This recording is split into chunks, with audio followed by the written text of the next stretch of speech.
Okay, fourth graders, good morning. Oh, here comes Sully. We're going to try a new read aloud spot today, so hopefully there's not as much noise. Oh, okay, we'll see if he comes back and joins us. So, yesterday we finished right when Augie's dad was taking him to school on Halloween. This chapter is The Bleeding Scream. Walking through the halls that morning on my way to the lockers was, I have to say, absolutely awesome. Everything was different now. I was different. Where I usually walked with my head down, trying to avoid being seen, today I walked with my head up, looking around. I wanted to be seen. One kid wearing the exact same costume as mine, long white skull face, oozing fake red blood, high-fived me as we passed each other on the stairs. I have no idea who he was, and he had no idea who I was. And I wondered for a second if he ever would have done that if he'd known it was me under the mask. I was starting to think this was going to go down as one of the most awesome days in the history of my life, but then I got to homeroom. The first costume I saw as I walked inside the door was Darth Sidious. It had one of the rubber masks that are so realistic, with a big black hood over the head and a long black robe. I knew right away it was Julian, of course. He must have changed his costume at the last minute because he thought I was coming as Jango Fett. He was talking to two mummies who must have been Miles and Henry, and they were all kind of looking at the door like they were waiting for someone to come through it. I knew it wasn't a bleeding scream they were looking for. It was a Boba Fett. I was going to go and sit at my usual desk, but for some reason, I don't know why, I found myself walking over to a desk near them, and I could hear them talking. One of the mummies was saying, "It really does look like him." "Like this part especially," answered Julian's voice. He put his fingers on the cheeks and eyes of the Darth Sidious mask. "Actually," said the mummy, "what he really looks like is one of those shrunken heads. Have you ever seen those? He looks exactly like that." "I think he looks like an orc." "Oh, yeah." "If I looked like that," said the Julian voice, kind of laughing, "I swear to God, I'd put a hood over my face every day." I've thought about this a lot," said the second mummy, sounding serious, "and I really think, if I looked like him, seriously, I think that I'd kill myself." "You would not," answered Darth Sidious. "Yeah, for real," insisted the same mummy. "I can't imagine looking in the mirror every day and seeing myself like that. It would be too awful, and getting stared at all the time." "Then why do you hang out with him so much?" asked Darth Sidious. "I don't know," answered the mummy. "Tushman asked me to hang out with him at the beginning of the year, and he must have told all the teachers to put us next to each other in all our classes or something." This is not sounding good, friends. The mummy shrugged. I knew the shrug, of course. I knew the voice. I knew I wanted to run out of the class right then and there.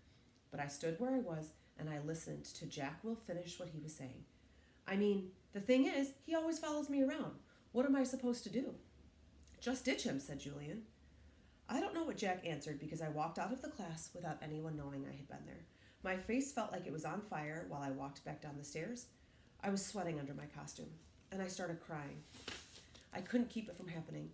The tears were so thick in my eyes I could barely see, but I couldn't wipe them through the mask as I walked. I was looking for a tiny little spot to disappear into. I wanted a hole I could fall inside of, a little black hole that would eat me up. This chapter is called Names. Rat Boy, Freak, Monster, Freddy Krueger, E.T., Gross Out, Lizard Face, Mutant. I know the names they call me. I've been in enough playgrounds to know kids can be mean. I know. I ended up in the second floor bathroom. No one was there because first period had started and everyone was in class. I locked the door to my stall and took off my mask and just cried, for I don't know how long. Then I went to the nurse's office and told her I had a stomachache, which was true because I felt like I had been kicked in the gut. Nurse Molly called Mom and had me lie down on the sofa next to her desk. 15 minutes later, Mom was at the door. "Sweetness," she said, coming over to hug me. "Hi," I mumbled. I didn't want her to ask anything until afterward. "You have a stomachache?" she asked, automatically putting her hand on my forehead to check for my temperature. "He said he feels like throwing up," said Nurse Molly, looking at me with very nice eyes. "And I have a headache," I whispered. "I wonder if it's something you ate," said Mom, looking worried. "There is a stomach bug going around," said Nurse Molly. "Oh, gee," said Mom, her eyes going up as she shook her head. She helped me to my feet. "Should I call a taxi, or are you okay walking home?" "I can walk." "What a brave kid," said Nurse Molly, patting me on the back as she walked us toward the door. "If he starts throwing up or runs a temperature, you should call the doctor." "Absolutely," said Mom, shaking Nurse Molly's hand. "Thank you so much for taking care of him." "My pleasure," answered Nurse Molly, putting her hand under my chin and tilting my face up. "You take care of yourself, okay?" I nodded and mumbled, "Thank you." Mom and I hug-walked the whole way home. I didn't tell her anything about what had happened, and later, when she asked me if I felt well enough to go trick-or-treating after school, I said no. This worried her. since she knew how much I usually loved trick-or-treating. I heard her say to Dad on the phone, "He doesn't even have the energy to go trick-or-treating." No fever at all." "Well, I will if he doesn't feel better by tomorrow." "I know, poor thing. Imagine his missing Halloween." I got out of going to school the next day too, which was Friday, so I had the whole weekend to think about everything. I was pretty sure I would never go back to school again. Think about how Augie must feel in that part. His one friend that he really liked so much, Jack Will, was saying those awful things about him. Okay, so we are now at part 2 of our story. You can see we change narrators. So this part 2 is narrated by Via, Augie's sister. Okay, a tour of the galaxy, Via's first chapter. August is the sun. Me and Mom and Dad are planets orbiting the sun. The rest of our family and friends are asteroids and comets floating around the planets orbiting the sun. The only celestial body that doesn't orbit the sun is Daisy the dog, and that's only because to her little doggy eyes, August's face doesn't look very different from any other human's face. To Daisy, all of our faces look alike, as flat and pale as the moon. I'm used to the way this universe works. I've never minded it because it's all I've ever known. I've always understood that August is special, and he has special needs. If I was playing too loudly and he was trying to take a nap, I knew I would have to play something else because he needed his rest after some procedure or other had left him weak and in pain. If I wanted Mom and Dad to watch me play soccer, I knew that 9 out of 10 times they'd miss it because they were busy shuttling August to speech therapy or physical therapy or a new specialist or surgery. Mom and Dad would always say I was the most understanding little girl in the world. I don't know about that, just that I understood that there was no point in complaining. I've seen August after his surgeries, his little face bandaged up and swollen, his tiny body full of IVs and tubes to keep him alive. After you've seen someone else going through that, it feels kind of crazy to complain over not getting the toy you asked for or your mom missing a school play. I knew this even when I was 6 years old. No one ever told it to me. I just knew it. So I've gotten used to not complaining, and I've gotten used to not bothering Mom and Dad with little stuff. I've gotten used to figuring things out on my own, how to put toys together, how to organize my life so I don't miss friends' birthday parties, how to stay on top of my schoolwork so I never fall behind in class. I've never asked for help with my homework, never needed reminding to finish a project or study for a test. If I was having trouble with a subject in school, I'd go home and study it until I figured it out on my own. I taught myself how to convert fractions into decimal points by going online. I've done every school project pretty much by myself. When Mom and Dad ask me how things are going in school, I've always said good, even when it hasn't always been so good. My worst day, worst fall, worst headache, worst bruise, worst cramp, worst mean thing anyone could say has always been nothing compared to what August has gone through. This isn't me being noble, by the way. It's just the way I know it is. And this is the way it's always been for me, for the little universe of us. But this year there seems to be a shift in the cosmos. The galaxy is changing. Planets are falling out of alignment. Think about what it sounds like Via is feeling and what it must feel like to be a sister whose brother goes through what August goes through. This next chapter, before August. I honestly don't remember my life before August came into it. I look at pictures of me as a baby and I see Mom and Dad smiling so happily holding me. I can't believe how much younger they looked back then. Dad was this hipster dude and Mom was this cute Brazilian fashionista. There's one shot of me at my 3rd birthday. Dad's right behind me while Mom's holding the cake with 3 lit candles. And in back of us are Tata and Papa, Grands, Uncle Ben, Aunt Kate, and Uncle Poe. Everyone's looking at me and I'm looking at the cake. You can see in this picture how I really was the first child, the first grandchild, the first niece. I don't remember what it felt like, of course, but I can see it plain as can be in the pictures. I don't remember the day they brought August home from the hospital. I don't remember what I did, or what I said, or how I felt when I saw him for the first time, though everyone has a story about it. Apparently, I just looked at him for a long time without saying anything at all, and then finally I said, "It doesn't look like Lily." That was the name of a doll Grands had given me when Mom was pregnant, so I could practice being a big sister. It was one of those dolls that are incredibly lifelike, and I had carried it everywhere for months, changing its diaper, feeding it. I'm told I even made a baby sling for it. The story goes that after my initial reaction to August, it only took a few minutes, according to Grands, or a few days, according to Mom, before I was all over him, kissing him, cuddling him, baby talking to him. After that, I never so much as touched or mentioned Lily ever again. Seeing August. I never used to see August the way other people saw him. I knew he didn't look exactly normal, but I really didn't understand why strangers seemed so shocked when they saw him. Horrified, sickened, scared. There are so many words I can use to describe the looks on people's faces. And for a long time, I didn't get it. I just get mad. mad when they stared, mad when they looked away. What the heck are you looking at? I'd say to people, even grown-ups. Then, when I was about 11, I went to stay with Grands in Montauk for 4 weeks while August was having his big jaw surgery. This was the longest I'd ever been away from home, and I have to say, it was so amazing to suddenly be free of all that stuff that made me so mad.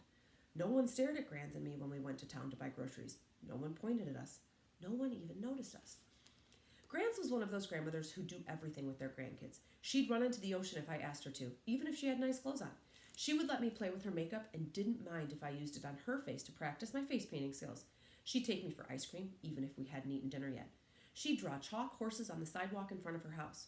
One night, while we were walking back from town, I told her that I wished I could live with her forever. I was so happy there. I think it might have been the best time in my life.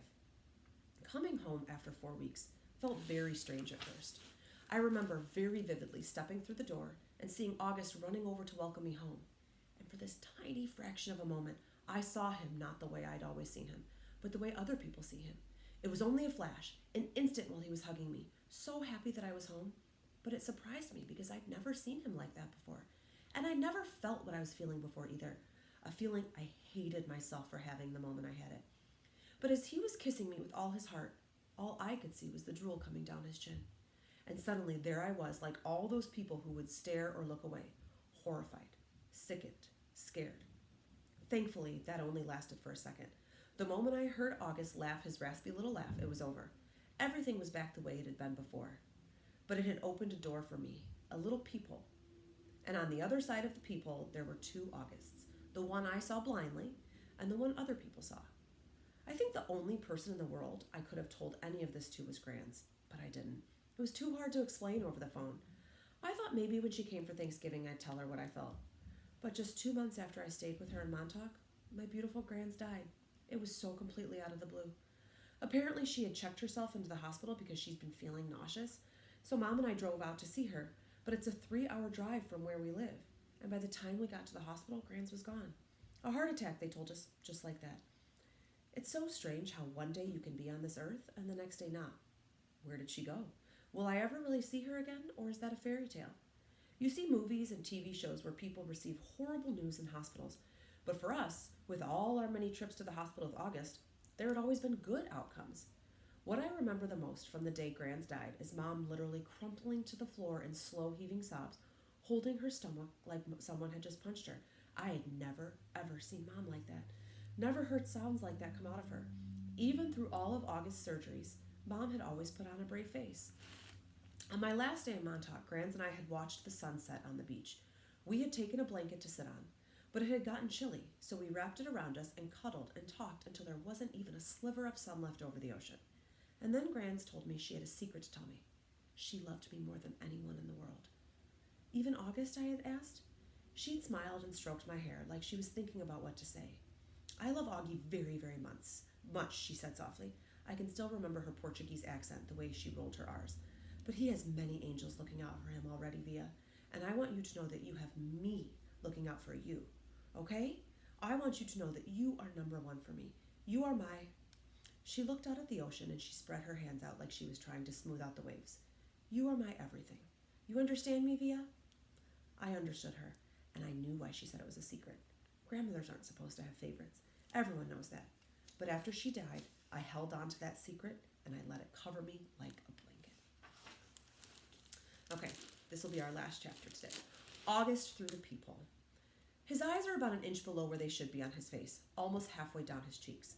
They slant downward at an extreme angle, almost like diagonal slits that someone cut into his face, and the left one is noticeably lower than the right one.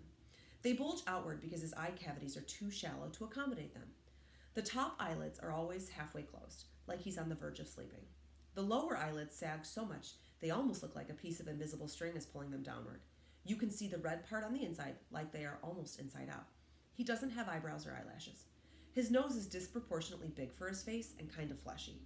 His head is pinched in on the sides where the ears should be, like someone used giant pliers and crushed the middle part of his face. He doesn't have cheekbones. There are deep creases running down both sides of his nose to his mouth, which gives him a waxy appearance. Some people assume he's been burned in a fire. His features look like they've been melted, like the drippings on the side of a candle. Several surgeries to correct his lip have left a few scars around his mouth, the most noticeable one being a jagged gash running from the middle of his upper lip to his nose. His upper teeth are small and splay out. He has a severe overbite and an extremely undersized jawbone. He has a very small chin. When he was very little, before a piece of his hip bone was surgically implanted into his lower jaw, he really had no chin at all. His tongue would just hang out of his mouth with nothing underneath it to block it. Thankfully, that's better now. He can eat at least. When he was younger, he had a feeding tube. And he can talk. He's learned to keep his tongue inside his mouth, though that took him several years to master. He's also learned to control the drool that used to run down his neck. These are considered miracles. When he was a baby, the doctors didn't think he'd even live. He can hear too. Most kids born with these types of birth defects have problems with their middle ears that prevent them from hearing. But so far, August can hear well enough through his tiny cauliflower-shaped ears. The doctors think that eventually he'll need hearing aids, though. August hates the thought of this. He thinks the hearing aids will get noticed too much. I don't tell him that the hearing aids will be the least of his problems, of course, because I'm sure he already knows this. Then again, I'm not really sure what August knows or doesn't know, what he understands and doesn't understand. Does August know how other people see him? Or has he gotten so good at pretending not to see it that it doesn't bother him? Or does it bother him? When he looks in the mirror, does he see the Augie mom and dad see? Or does he see the Augie everyone else sees? Or is there another August he sees, someone in his dreams behind the misshapen head and face? Sometimes when I looked at Gran's, I could see the pretty girl she used to be underneath the wrinkles. I could see the girl from Ipanema in the old lady walk. Does August see himself as he might have looked without that single gene that caused the catastrophe of his face? I wish I could ask him this stuff. I wish he would tell me how he feels. He used to be easier to read before the surgeries. You knew that when his eyes squinted, he was happy. When his mouth went straight, he was being mischievous. When his cheeks trembled, he was about to cry. He looks better now, no doubt about that. But all the signs we used to gauge his moods are all gone. There are new ones, of course, and Mom and Dad can read every single one. But I'm having trouble keeping up. And there's a part of me that doesn't want to try keeping up. Why can't he just say what he's feeling like everyone else? He doesn't have a trach tube in his mouth anymore that keeps him from talking. His jaw's not wired shut. He's 10 years old. He can use his words. But we circle around him like he's still the baby he used to be. We change plans, go to plan B, interrupt conversations, go back on promises depending on his moods, his whims, his needs. That was fine when he was little, but he needs to grow up now. We need to let him, help him, make him grow up. Here's what I think. We've all spent so much time trying to make August think he's normal that he actually thinks he's normal. And the problem is, he's not. What do you guys think? Do you think Augie thinks he's normal based on what we know about how he feels? It's really interesting now that we get to have Via's whole perspective because it's a whole nother look into their life and what Augie's like, how other people see him. Okay, we're going to stop reading that for the day, but I will be back tomorrow with more of our Read Aloud. Hope you enjoyed it. And think about what we talked about today. Bye, friends.